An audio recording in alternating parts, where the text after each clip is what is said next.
Hey guys, welcome to the channel once again, and thanks for joining me for another video. Some updates that I do need to tell you about, I guess, off the bat here. One thing would be the fact that the change in the channel name, and that's only because seems like some other bunch of guys who already had the name Grease Monkey decided that nobody else can use it, and and it's completely understandable if they spend the money and invest it into their brand. I totally get it. I guess I should have done research on it, but I haven't. So anyways, bunch of my accounts that I was setting up for these videos got locked up, and basically like Instagram and stuff and Facebook just kind of gave me the rundown of how I should be following their guidelines and rules and stuff, and I didn't know what was that, and I was like, what the hell's going on? And so emailing back and forth, figuring out that it's some kind of trademark copyright thing going on that those guys were complaining about. But anyways, and that's perfectly fine. I understand. Thumbs up to those guys for doing their work and investing in their brand and stuff. But anyways, so the thing is, so I decided to change the name and everything and just kind of relabel my brand.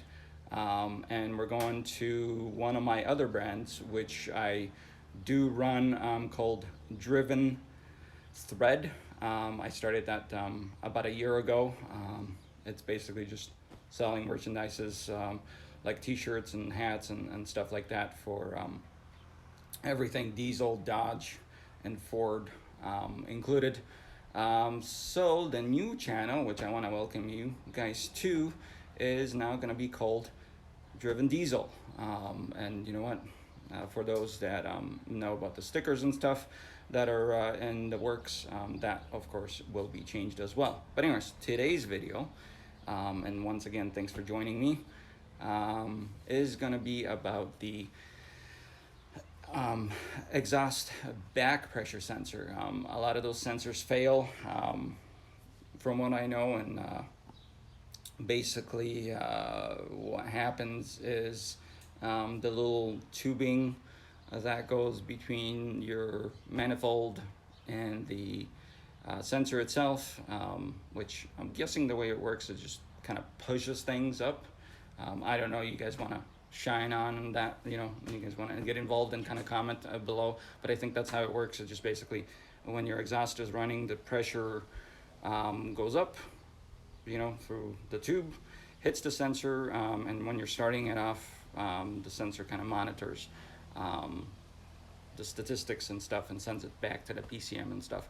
And what happens is, some people say, the best mod, I guess you can maybe call it a mod, the best mod you could do is just simply remove or unplug the sensor, and then you won't be monitoring that. Nothing happens to your truck. It's not like it's going to blow up or have issues with it. Others just do it basically for the noise, because when you first start up a diesel, especially the 7.3, you'll hear that humming, hussing, whatever you want to call it, the high-pitched noise happening in your exhaust. And some people kind of freak out and go like, whoa, what's going on? You know what? Nothing's going on. It's normal. That's how it's supposed to be. However, doing my research and sort of playing around with the sensors so far to this point, and cleaning, usually, and before I get into all that, usually you can do a little bit of a maintenance to it to help out. But the worse it gets, the longer the noise is when you start up your truck first. So that's one thing you got to remember. So the more plugged up that tube gets, the more the sensor gets, I guess, messed up on the inside, the louder the noise and the longer the noise is going to happen when you start up your truck first time, let's say in the morning or whatever. But anyway, so today, basically what we're doing is replacing that sensor. And you know what, like I said, some people will just tell you that you can unplug it and kind of forget about it and stuff. I like everything plugged in.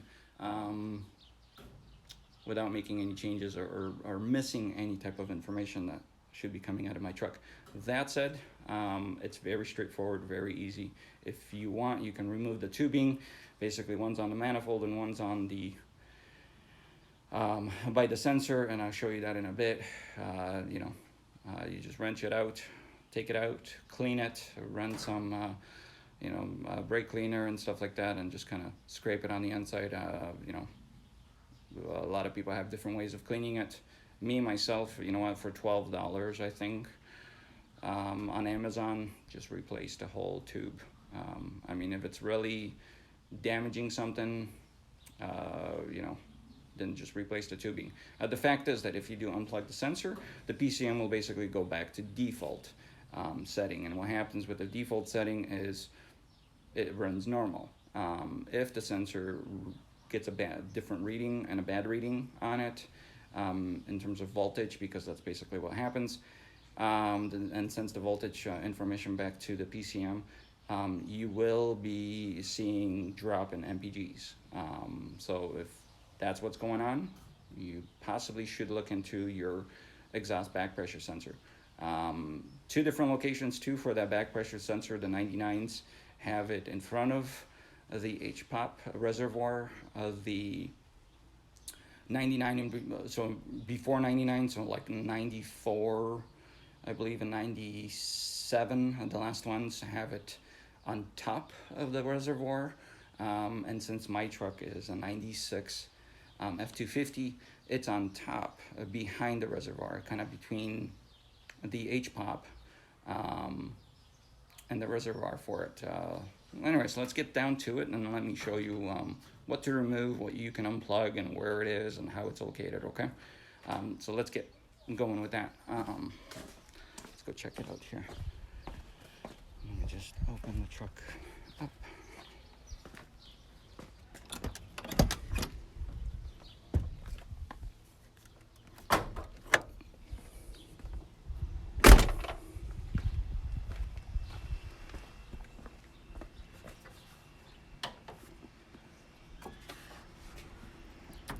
Impossible to open this thing.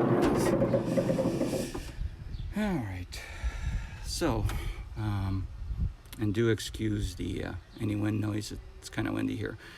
So like I said, on the 99, the exhaust back pressure sensor sits right about here, and let me focus here, right about here. And there's the tube, there's a tube and there's a sensor placement, and the tube just runs underneath and goes towards the exhaust. So that's on the 99s plus. On the 97s and earlier models, you will find the exhaust right here. As you can see, I already replaced it with a new one. The old one, when you unscrew it, there's a little tiny hole that you can look through. It kind of looks like this sensor. See, like this is a very similar sensor, which I don't have it plugged in because I don't have a fuel bowl anymore. And that's one of the videos where I talk about the e-fuel system that I hooked up. But anyways, as you can see, this one is pretty caked in on the inside. This sensor right here looks exactly the same, and it will be, maybe the hole's a little bit bigger, but yeah, it's also caked in. Now the new sensor, the inside, when you look, there's a little plastic piece. It's all white. That's what the exhaust pressure hits it, and that's how it gets its reading. Simply to replace, simply unplug this, just like that. Remove, unbolt, or unscrew it. Replace it with a new one, screw it back in. Don't tighten too much because you could break the sensor. They're fragile sensors, as always. And then that's it. You can plug it in. You can leave this unplugged. I mean, nothing will happen. I mean, like I said, if your sensor's back, or if your sensors is bad, then just unplug it and leave it unplugged. It's perfectly fine. Nothing will happen. Bad sensor, you'll see it. MPGs go down, and you hear the noise. Now, with the new sensor, I don't hear anything at all. So it's working perfectly. And if you can see right in between here, there, that silver part, that silver tubing right there. You know, it's kind of nice and clean because it's new. So I replaced that tubing. As you can see, it's coming from here and it runs all the way down. Maybe I can get a better angle for you. As you can see here, there it is, right there. It comes into the center, and it's you can unbolt it right here. There's a, just use your wrench, get it unbolted from there, and then it runs all the way to about, let me see if I can focus here for you guys. Right about, focus camera, come on. These things never work. It runs right there and attaches right there. So you can remove that right there without an issue. And replace the whole tubing. It comes in one piece. It's easy, very easy maintenance to do. And that's it. Increase your MPGs and get rid of that noise. Anyways, guys, that's it. That's it for the video today. Some informational video for you guys on the 7.3. Like I said, both trucks, both engines are, you know, what I'm saying is that the 99 plus and the 97 and before that are basically the same. They have the same sensor. They do the same thing. The only difference is just the location of them. So the location of them changes. Like I said, one's at the front, one's at the back of the HPOP reservoir. It's very easy to do, very easy to locate. Of course, you might get a little bit dirty, but hey, down and dirty never hurt anybody. Anyways, so guys, if you like this video, thumbs up. Remember to do the thumbs up, and also subscribe if you wanna see more done to the truck. Of course, we'll be doing a lot more to it. There's already been a lot done to it that I'd love to, that I'm going to be putting online in videos and discussing my process and stuff. So far, you know what, I'll keep that. I won't tell you, I'll keep that for the next videos and stuff, but there's a lot been done already, and there's a lot of good stuff that I want to talk about. So subscribe, don't forget to hit that subscribe button and follow. And once again, you know what, thanks for joining me for this video, and you guys have a good one, have a good day, drive safe, and I appreciate all the comments. If you want to comment, go for it. And before I go, it is worth to subscribe. And why? And it's worth to subscribe because, you know what, I'm gonna do my very first giveaway, and we're gonna I gotta figure out what we're gonna be giving away, but something really cool and something really awesome. Thinking tools and some other stuff, some really cool stuff. So subscribe, and you know what, when I hit 100 subscribers to my channel, because there's only 15 so far, but if I hit 100 subscribers, we'll do the first giveaway, and then, you know what, we'll go from there. We'll do giveaways every milestone of subscribers that we get settled on. So anyways, yeah, subscribe, hit that button, and hey, you could be one of the lucky ones and win yourself a good, great prize, a new tool, or something cool for your truck. So do follow, do subscribe, and join me for next video. And welcome to the new channel, Driven Diesel. See you next time.